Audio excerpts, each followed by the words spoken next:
বাবা মা কি রান্না করছে গো? মাটন কষা আর এখানে গরম গরম ভাত।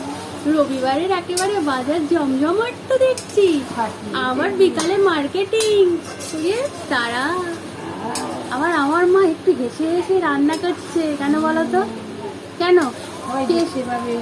না না, মাংস টেস্ট হবে। হেসে হেসে রান্না করলে তাহলে মন ভালো থাকে আর তত টেস্ট হয় রান্নার। ও কি করছে মাংস!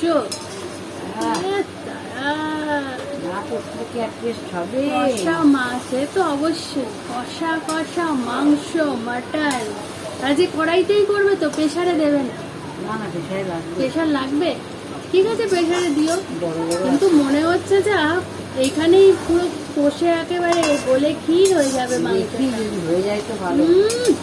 আর ওখানে আবার ভাতটা ফুটছে টকবক টকবক করে, আর এখানে মাংস, গরম গরম মাংস, কষা কষা মাংস আর ভাত খেয়ে আমরা আজকে দুপুরে না ঘুমিয়ে চলে যাব মার্কেটিং করতে। আজকে অনেক কিছু মার্কেটিং করবো বলো। ঠিক আছে বন্ধুরা, এখন মা এই মাটনটা কষা করুক, তারপর ততক্ষণে আমি পুরো চান টান করে রেডি ফেডি হয়ে খেয়ে নিয়ে মার্কেটিং করে আসবো। তারপর কি কি করলাম তোমাদের সঙ্গে শেয়ার করবো। এখন টাটা।